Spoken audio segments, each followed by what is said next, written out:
like and subscribe, and leave a comment below. Beyond Antarctica, Chapter 28.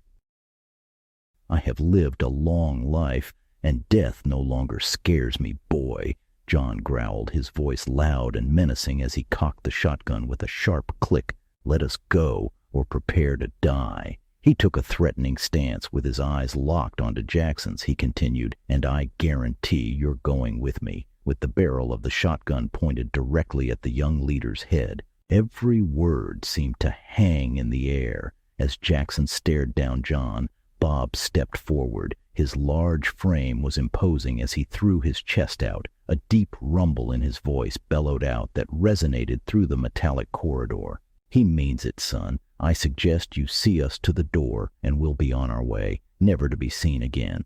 Jackson's eyes darted between John and Bob, weighing his options, but the hard glint in John's eyes told him there was no bluff here. He could clearly tell. This was a man who had faced death before and wasn't afraid to face it again. Behind them, Todd and Tony moved into position, flanking Kim on either side. Kim's hands trembled slightly as she held the pistol, with her gaze fierce as she swung the barrel back and forth, keeping the security forces in her sights. The guards, dressed in pristine white uniforms with gold bands around their wrists, stood at attention. Their expressions were cold and emotionless. Each one held a club that crackled with intense energy, with the sparks flying off the tips like miniature lightning bolts. They were well trained, disciplined, and dangerous, but the uncertainty in their eyes betrayed them. They hadn't expected this level of resistance, and it showed in the slight hesitation of their movements. Jackson's gaze flickered to the guards, then back to John.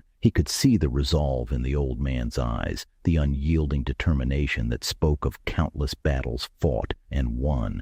Listen, Jackson began. His voice was strained, but he attempted to maintain his composure. There's no need for this to end in violence. Let's talk this through. We need each other, it seems. Let me talk. There's nothing to talk about, John snapped, cutting him off. The shotgun in his hands didn't waver, with the threat clear and undeniable. You've got a choice to make, boy. Either let us walk out of here, or we'll be blasting our way through. And believe me, we won't go down without taking a lot of you with us. Jackson knew in that moment that there would be no easy way out of this. If they fought, it would be bloody, and there was no guarantee who would walk away alive. The corridor seemed to close in on them, with the tension coiling like a snake, tighter and tighter with every second. The guards gripped their clubs with the crackling sparks of electricity bouncing off their tips as the air grew thick with anticipation.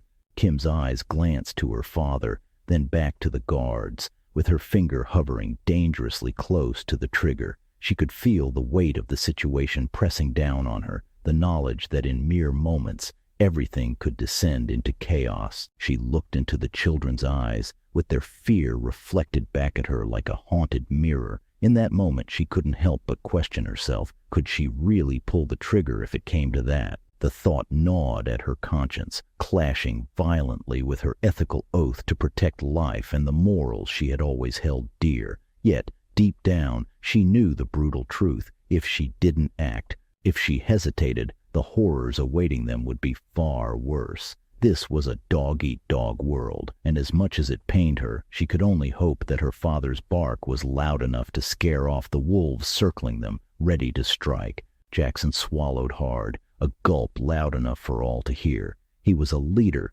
trained to handle crises, but this was different. He was staring down a man with nothing left to lose, and in those eyes he saw, reflecting back at him, the shadow of his own mortality. "Stand down," Jackson finally ordered, with his voice barely more than a whisper, but the authority in it was undeniable. The guards hesitated, looking to one another for confirmation, but none of them moved. The tension broke only slightly as they began to lower their clubs. Jackson took a step back, with his hands raised in a gesture of peace. "We'll escort you to the exit." John kept the shotgun leveled at Jackson as they moved, with Bob and the others falling into formation around him, with their eyes never leaving the guards. As they proceeded down the corridor, the silence was deafening. The stakes were higher than ever, and each of them knew there was no turning back. They were playing their final hand, and the outcome could determine everything. Just as they reached the junction where the hallway split, the floor beneath them trembled violently, almost throwing them off balance. John's grip tightened on the shotgun, his eyes darting around as he braced for whatever was coming next. This wasn't over, not by a long shot, and he knew it. Just then Jackson spoke up. "I'm not your enemy. I'm going to do as you ask, but I wish to speak." John kept his shotgun trained on Jackson and nodded slightly. "Continue, but keep moving," he said. "You don't understand," Jackson began. "These are my personal guard, my security detachment. After Todd and Bob made inquiries about our past, Hope started looking into their searches. It was into our history, our future plans, and how the facility operates. None of these were critical to the repair. It asked why they needed such information. Then Hope questioned why I spared your lives after issuing a direct order for termination." John's eyes narrowed. "And what did you tell it?" he asked, his voice filled with a dangerous edge to it. Jackson swallowed hard. "I explained that it couldn't hurt to postpone the order, to see if a fresh set of eyes could uncover the hidden problems that have plagued us for so long." Hope then said, "All that have come in contact with the newcomers have a choice, termination or the mines. Also, Hope has deemed the ruling class, me, and my personal guard, everyone associated with us and our staff, a threat to humanity's survival. It's called for our immediate execution, if we choose not to be sent to the mines."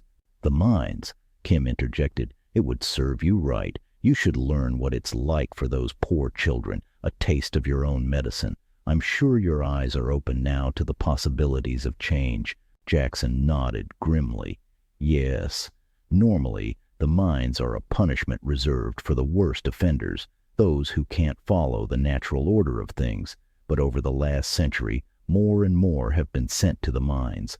What was once a thriving community of millions is now reduced to a few 100,000. The rest are sentenced to hard labor. We're divided into strict classes, the ruling class, the mining class, and a handful of classes to support their efforts. But the key point is that Hope has deemed the ruling class obsolete, no longer needed, and is systematically shutting down power to our sections of the facility." John exchanged a quick glance with the others, the gravity of the situation dawning on him. They weren't just fighting for their survival. They were caught in the middle of a calculated purge. Jackson looked down the corridor, with anxiety etched all over his face. "The facility's security forces are closing in on us. We need to hurry if you want to get out of here alive. But there's another option." "What are you suggesting?" John asked. "We could turn back," Jackson said with a note of desperation creeping into his voice. "We could go down this hall to the computer control room itself. It's just at the end of the hall. We could barricade ourselves inside and try to fix this problem once and for all.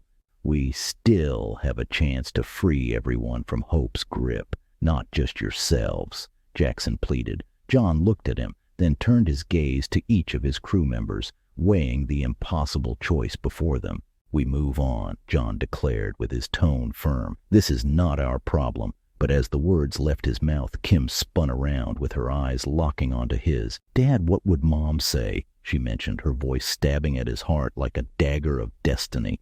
"Mom always said the little ones always come first, no exceptions. She would not even eat at family gatherings until every child has had their fill," finishing her words with a stare that could have killed. John froze, staring deep into her eyes, then slowly shifted his gaze to the rest of the crew. His expression softened, conflicted. "I'm no dictator," he began, "but I say we go, and go now." "What say you?" Todd interjected. "I fear if the island continues to shake like this, we won't make it back to the ship in one piece." Bob nodded reluctantly. "I hate to admit it, but Todd's got a point." Todd pressed on, his mind already working through the possibilities. "Besides, I've been dwelling on the problem all night. I think I have a good idea or two on how to solve it. I just need to get to the main interface." John threw his hands up in frustration, with his composure cracking. "Damn it, Tony, tell me you want to go and that they're all fools. I can't be the only sane one here." Tony simply lowered his head, hiding his face with his hoodie, his silence more damning than any words could have been. The lack of response hit John harder than he expected. confirming what he already knew deep down. John sighed heavily, the weight of the decision bearing down on him like a ton of bricks. "How many are we facing, and how long before they get here?" he asked. Jackson's face grew more serious. "The power is out, so they'll only send the regiment stationed in this section to clean us up and arrest us. That's roughly 200 men. But they are unaware that none from this section of the facility will be allowed to participate in our society again. I might be able to talk with them, have them join us. I would not do that. They might see us not winning, and rather be guards than slaves mining the crystal cave the rest of their lives," Bob added with a dark grin. "And they'd rather be the ones with the whips than the ones being whipped." The sinister implication hung in the air like a storm cloud, and Jackson visibly cringed at the thought. For years, the ruling class had treated the lower classes with disdain, and the mere idea of the tables being turned filled him with fear. He knew just how ugly things could get. Just then, John's resolve hardened. "I know I'm going to regret this," he muttered, lowering his head as if to hide his inner turmoil. Then he looked up at Jackson. "Lead the way." He shook his head, mumbling under his breath, "I swear I'm the only sane one left in this crew."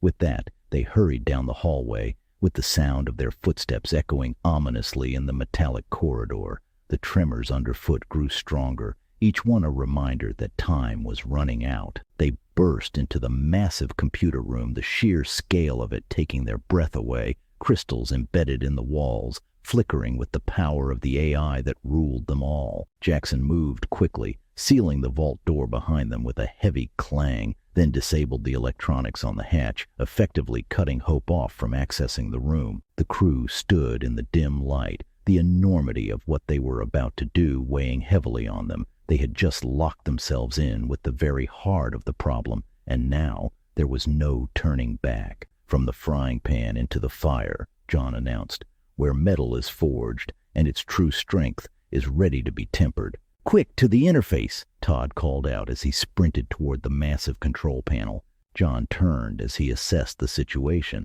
"Bob, stay at the door with Tony," he commanded, tossing the shotgun to Tony, who caught it with a steady hand. "Kim, I want you to stay by my side, just like when you were 9 years old and we visited the town's haunted house on Halloween. Never leave my side. Understood? And no arguments."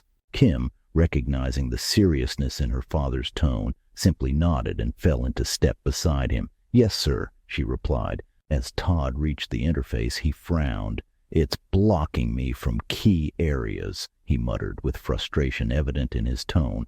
Jackson, hovering nearby, nodded grimly.